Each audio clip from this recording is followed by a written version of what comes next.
ये आपका स्वागत है हमारी ये एक और न्यू सेशन में। ये है हमारा सेट 2 मैथ का ही पढ़ेंगे। बिहार बोर्ड का क्लास 10 का मैथ का ही पढ़ेंगे। ये सेट 2 है हमारा। पहला सेट पढ़ा चुके हैं, 5 क्वेश्चन का होगा वो सेट अगर नहीं देखे आप लोग जरूर से जरूर देख लीजिएगा। पिछला वीडियो होगा हमारे यूट्यूब चैनल पे ही होगा। ये दूसरा दूसरा वीडियो सेट 2 सेट 20 लेकर के चलेंगे। ये हमारा लक्ष्य है कि 20 लेकर चलेंगे और 20 से क्वेश्चन आपको छपेगा एग्जाम में, देखिएगा। आइए पढ़ते हैं इस क्वेश्चन को। पहला क्वेश्चन है हमारा, ये क्वेश्चन 2023 का पूछा हुआ है। सबसे पहले बता दें हम, ये क्वेश्चन 2023 का पूछा हुआ है। पहला क्वेश्चन है, बहुपद एक्स स्क्वायर माइनस 11 का एक शून्य ज्ञात कीजिए। बहुपद एक्स स्क्वायर माइनस 11 का शून्य ज्ञात कीजिए। आइए इसको बनाते हैं। लिखेंगे एक्स स्क्वायर माइनस 11 है ये क्वेश्चन, ठीक है। आगे बढ़ेंगे, एक्स स्क्वायर माइनस 11 बराबर में कुछ नहीं है तो जीरो लिख देंगे, बराबर जो अपने मन से लिखेंगे बराबर जीरो, ठीक है। आप लिखेंगे एक्स स्क्वायर, ये माइनस में है, बराबर के उधर जाएगा तो प्लस में हो जाएगा, बराबर के उधर लाएंगे तो प्लस हो जाएगा। अब यहाँ से स्क्वायर को हटाएंगे तो उधर चढ़ जाएगा रूट, उधर चढ़ जाएगा 11 रूट। आइए, आप रूट जो होता है ये अपने आप में प्लस और माइनस दोनों होता है। तो एक शून्य क्या हो जाएगा, प्लस रूट 11, और दूसरा शून्य क्या हो जाएगा, माइनस रूट 11। ये था, यही ये क्वेश्चन था जो बन गया, सोल्व हो गया, है ना। ये क्या हो गया, हमारा शून्य हो गया। आसान आसान क्वेश्चन है, लेकर के चलेंगे। ऑब्जेक्टिव में ऐसा क्वेश्चन बहुत सारा आता है और सब्जेक्टिव में भी कभी कभी पूछ लेता है। 2 नंबर 1 नंबर ऐसे ही, ठीक है। इसको आप स्क्रीनशॉट लीजिए, फिर नेक्स्ट क्वेश्चन पे आते हैं। क्वेश्चन, दूसरा क्वेश्चन क्या कहता है, प्रथम 6 अभाज्य संख्याओं का माध्यक ज्ञात कीजिए। माध्यक का है, क्या का है, माध्यक। प्रथम 6 अभाज्य संख्याओं का माध्यक ज्ञात कीजिए। अभाज्य संख्या क्या होता है, अभाज्य संख्या किसे कहते हैं, वैसी संख्या जिसका वैसी संख्या जिसका दो गुणनखंड हो। कितने गुणनखंड हो, दो। पहला जैसे मान के चलिए 2 है, 2 का गुणनखंड क्या है, 1 के परा में 2 आता है, और अकेले 2 के टेबल में 2 एकम 2, और ये 1 दूनी 2। उसके बाद आइए 3, 3 का गुणनखंड कितना है, गुणनखंड का मतलब कितने कितने के पारा में आता है, 3 के पारा में 3 आता है एक बार में, और 1 के टेबल में 1 तिया 3 आता है, ठीक है। उसके बाद आगे बात करेंगे हम लोग 5, 5 भी क्या है, अभाज्य संख्या है। 1 के पारा में 5 आता है और 5 के पारा में ही 5 आता है। हाँ, ये क्या हो जाएगा, अभाज्य संख्या। ये क्या हो जाएगा, वैसा संख्या जिसका 2 ही गुणनखंड हो। कितना गुणनखंड हो, अभाज्य संख्या। वैसी संख्या जिसका 2 गुणनखंड हो उसे अभाज्य संख्या कहते हैं। और भाज्य संख्या किसे कहते हैं, जैसे 4 है, 4 का गुणनखंड बहुत सारा होगा, 2 होगा, 2 या 3 होगा। 1 के पारा में 4 आता है, ठीक है, पहला पॉइंट। दूसरा, 2 के टेबल में 4 आता है, 2 के पारा में 4 आता है कि नहीं, 2 दूनी 4, फिर 4 के पारा में 4 आता है, तो 3 हुआ इसका। जिसका 3 गुणनखंड हो उसे भाज्य संख्या कहते हैं, उसे क्या कहते हैं, भाज्य संख्या। और जिसका केवल 2 हो, जिसका केवल कितना हो, केवल केवल 2 गुणनखंड हो, मतलब 2 किसी पारा में आए, उसे अभाज्य संख्या कहते हैं। जैसे 2, 3, 5, 7, जैसे 7 भी है तो 7 भी का भी गुणनखंड कितना है, 1 के टेबल में 7 आएगा और 7 के टेबल में ही 7 आएगा। क्या इसके अलावा किसी के टेबल में आएगा, किसी के टेबल में, किसी के पारा में 7 नहीं आएगा। बस यही दोनों एकलौता है जिसके पारा में आएगा, इसलिए इसको क्या बोलते हैं, इसलिए इसको बोलते हैं अभाज्य संख्या। क्या बोलते हैं, अभाज्य संख्या।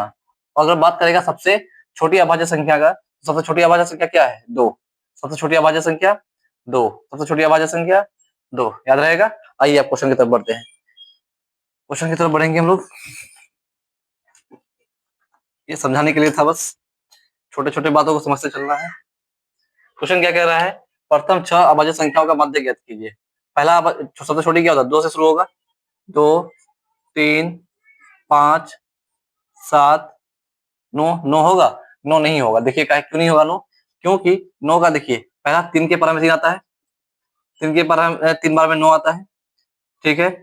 1 के पारा में 9 आता है और 9 के पारा में 9 आता है। 3 हुआ कि नहीं हुआ, 1, 2, 3। तो क्या ये अभाज्य संख्या होगा, नहीं, ये अभाज्य संख्या नहीं होगा, इसलिए 9 को हम लोग नहीं लेंगे। उसके बाद लेंगे 11, 13, 15 को लेंगे, 15 नहीं होगा। क्यों नहीं होगा, 15 देखिए 5 तिया 15, 3 5 15, 15 1 15, 1 15 15, ज्यादा आ गया, 4 आ गया, इसलिए ये 15 को नहीं लेंगे। 15 अभाज्य संख्या नहीं होगा, वो भाज्य संख्या हो जाएगा। तो कितना आ गया, 1 2 3 4 5 6, 6 तो हो ही चुका है हम लोगों का, इसीलिए 6 ही बोला है ना, 6 ही लेंगे। अब माध्यक का मतलब अब बीच वाले को जोड़ करके 2 से भाग कर दीजिए, वही माध्यक होगा। बीच वाले को जोड़ करके 2 से भाग कर दीजिए, इधर भी 2 है, उधर भी 2 है, 2 2 को हटाएंगे, बीच में जो बच गया उसको जोड़ना है, बीच में क्या क्या बच गया, 7 और 5, 7 5 कितना हो गया 12, इसको 2 से भाग कर देंगे माध्यक के लिए, कितना आ गया 6। तो हमारा माध्यक बराबर आंसर क्या आ जाएगा, माध्यक बराबर आंसर आ जाएगा हमारा 6। ये हो गया आंसर। बस इतना ही छोटा सा काम था करना। बस माध्यक समझ जाइएगा, भाज्य अभाज्य समझ जाइएगा। अभाज्य का मतलब क्या हुआ, अभाज्य मतलब जिसका केवल दो गुणनखंड हो, गुणनखंड हो, जैसे जैसे 2 2 3 5। दूसरा क्या है, पहला क्वेश्चन ये था, दूसरा ये था भाज्य। भाज्य क्या है, जिसका जिसका 3 या अधिक, 3 या 3 से अधिक गुणनखंड हो, उसे क्या कहेंगे, भाज्य कहेंगे। उसे क्या कहेंगे, भाज्य कहेंगे। जैसे 4 8 9 12 15, ये सब ज्यादा है, इसलिए सबसे छोटी अगर कोई पूछेगा आपसे भाज्य संख्या क्या है, 4, सबसे छोटी भाज्य संख्या 4, और सबसे छोटी अभाज्य संख्या 2, सबसे छोटी अभाज्य संख्या 2, सबसे छोटी भाज्य संख्या 4, सबसे छोटी अभाज्य संख्या 2, सबसे छोटी भाज्य संख्या 4, सबसे छोटी अभाज्य संख्या 2। इसको याद करने का तरीका ये क्या है, भाज्य में देखिए इसमें लेटर शब्द जो इसमें जो व्यंजन है वो कम है, स्वर व्यंजन देखिए यहाँ पर ज्यादा है, यहाँ पर क्या है ज्यादा है, ये बड़ा है इसलिए इसका छोटा होगा, और ये छोटा है इसलिए इसका बड़ा होगा। 4 बड़ा होता है 2 से, ये छोटा है तो ये बड़ा होगा, ये बड़ा है तो ये छोटा होगा। ये ट्रिक याद करने का। अगर अभाज्य बोलेगा तो क्या होगा, बोलिएगा 2, भाज्य बोलिएगा तो 4, भाज्य बोलेगा तो 4। ठीक है, याद रहेगा यहाँ तक। इस क्वेश्चन को उतारिए, इसको लीजिए इसका। नेक्स्ट क्वेश्चन पे आते हैं। आइए तीसरा क्वेश्चन है हमारा। तीसरा क्वेश्चन क्या कह रहा है, यदि 3 थीटा बराबर 90 डिग्री है, 3 थीटा बराबर क्या है 90 डिग्री है, तो कोस थीटा बराबर क्या होगा। ऐसा क्वेश्चन तो घबराने की जरूरत नहीं है, आप लोगों को हार्ड वर्क करने की जरूरत है। अगर कोई कहता है स्मार्ट वर्क, तो स्मार्ट वर्क से आपका काम नहीं चलेगा। हार्ड वर्क आप लोगों को हर हाल में करना होगा। स्मार्ट वर्क हम करते हैं, आप लोगों के लिए स्मार्ट वर्क हम करते हैं। उसमें आप लोगों को मेरे किए वे में आप लोगों को हार्ड वर्क करना होगा, तब जाकर रिजल्ट बनेगा। 4 जितना सोचिएगा उतना 400 पार। आइए, यदि थीटा बराबर 3 थीटा बराबर, आप क्वेश्चन पे आते हैं। 3 थीटा बराबर 90 डिग्री है, क्वेश्चन कर रहा है तो कोस थीटा बराबर क्या होगा। यदि 3 थीटा बराबर 90 डिग्री तो कोस थीटा बराबर क्या होगा। अब यहाँ देखिए 3 और थीटा जो है ये दोनों गुना में आपस में, कोई चीज नहीं है, इसके बीच में गुना का रिलेशन है। किसका रिलेशन है, मल्टीपल का रिलेशन है। थीटा यहीं पर आ जाएगा। जब मल्टीपल का रिलेशन होता है तो थीटा यहीं रहेगा। अब 3 को अगर उधर भेजेंगे तो 3 क्या आ जाएगा, नीचे जाएगा बेचारा। 3 कहाँ चले जाएगा, नीचे चले जाएगा।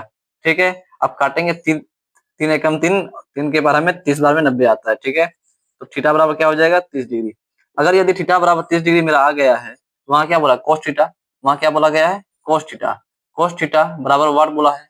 ठीक है, लिख देंगे कोस थीटा का मान कितना आया मेरे पास, थीटा का मान 30 डिग्री आया हुआ है, लिख देंगे 30 डिग्री बराबर कोस 30 डिग्री का मान कितना होता है √3/2। ये याद नहीं किए होंगे तो याद कर लीजिए, ऐसा ट्रिक है हम बता देंगे नेक्स्ट वीडियो में। कोस 30 डिग्री बराबर √3/2। ठीक है, इसके सोल्व लीजिए इसका। मिलते हैं अगले क्वेश्चन में। आइए आज का सेशन का ये चौथा क्वेश्चन है, इसको समझते हैं। क्या कह रहा है, यदि द्विघात समीकरण x² + 2kx + 4 = 0 का एक मूल 2 है तो k का मान कहते हैं। ठीक है, किसका मान कहती है, k का मान। कुल मिलाकर के हमसे पूछा गया k बराबर वाट, यही सवाल है। ठीक है, समीकरण क्या है, समीकरण लिख लेंगे हम लोग।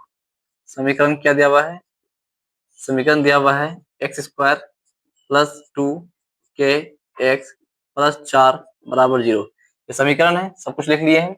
मूल का मतलब क्या होता है, मूल का मतलब ये चोरी छुप के ये कह रहा है कि x के जगह पे 2 रखना है, जो हमारा चर राशि है उसकी जगह पे क्या रखना है 2 रखना है, बस यही कह रहा है। जहां जहां x होगा वहां वहां 2 रखना है। x² है मतलब 2 का स्क्वायर। ठीक है, +2 है तो 2, k है तो k, x की जगह पे क्या रखेंगे, x की जगह पे लिखेंगे 2 + 4 = 0। ठीक है, 2 का स्क्वायर मतलब 2 गुना 2, 2 दूनी 4, प्लस यहाँ 2 दूनी 4 के हो जाएगा। ठीक है, प्लस यहाँ पर 4 = 0। ये भी प्लस में, ये दोनों आपस में नहीं जुड़ेगा। क्यों नहीं जुड़ेगा, क्योंकि इसके पास के है और इसके पास के नहीं है। ये अलग जाति का है और ये अलग जाति का है, और अलग जाति का अलग जाति के साथ जुड़ता या घटता नहीं है, इसीलिए इसका जाति कौन है सेम टू सेम ये है, ना ही इसके पास के है ना ही ये बेचारे के पास के, दोनों खाली है, इससे दोनों जुड़ जाएगा, 4 4 8।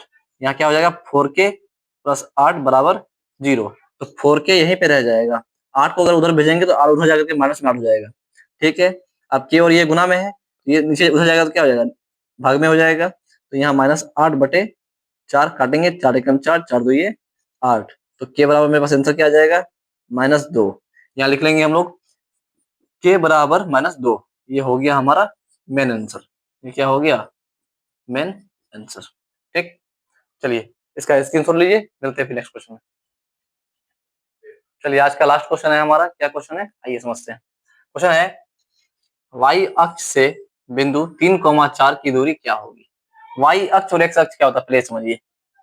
ये क्या है, जो खरा लाइन होता है उसको y अक्ष बोलते हैं, जो सोया हुआ लाइन होता है उसको x बोलते हैं।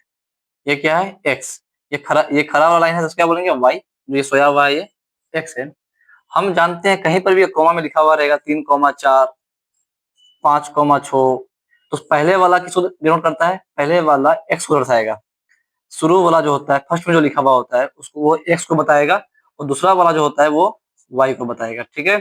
इसमें कह रहा है y अक्ष से बिंदु 3,4 की दूरी क्या होगी, y अक्ष से, तो y अक्ष का बात कहा गया है तो y अक्ष मतलब 4 होगा, ये हमसे पूछा 4 की दूरी क्या होगी, y अक्ष से बिंदु 3,4 की दूरी क्या होगी, तो y अक्ष से 3,4 की दूरी, जब 4 ये हो गया तो 3 कौन होगा, ये होगा मेरा, तो आंसर क्या हो जाएगा, आंसर कुल मिलाकर क्या हो जाएगा 3। आपसे एग्जाम में कुछ भी पूछेगा, ऐसा क्वेश्चन जब भी आएगा बोलेगा x अक्ष से, क्या बोलेगा, यहाँ देखिए अगर बोलता है x अक्ष से 5,6 या कुछ भी दे देगा x अक्ष से, तो आपको y की तरफ बढ़ना है, x बोलेगा तो ये वाला लेना है 5 बोलिएगा, और y बोलेगा तो y, अगर y अक्ष से बोलेगा, y अक्ष से 2,5 बोलेगा, तो y अक्ष जब बोलेगा तो शुरू वाला लेंगे, y तो शुरू वाला 2 लेंगे, ठीक है। यहाँ लिख देते हैं y मतलब शुरू वाला, x मतलब बाद वाला, x मतलब बाद वाला, ठीक है। बस ये दोनों याद रखिएगा, ये 2 ही देगा, 2,3 देगा, शुरू वाला कौन हो गया, शुरू वाला ये हो गया, बाद वाला ये हो गया, 5,6 देगा तो शुरू वाला कौन हो गया, ये वाला हो गया, बाद वाला कौन हो गया, ये वाला हो गया। ये कब बोलेगा, ये क्या बोलेगा, जो ये y अक्ष बोलेगा ये x अक्ष बोलेगा, x बोलेगा तो ये वाला लेंगे, y बोलेगा तो ये लेंगे, उल्टा लेंगे, ठीक है। मिलते हैं नेक्स्ट वीडियो में। आप लोगों को ये वीडियो पसंद आया होगा तो शेयर कीजिए अपने दोस्तों के साथ, सपोर्ट कीजिए हमारा, है ना, ये हमारा नया चैनल है, इस तरह रोज पढ़ाएंगे।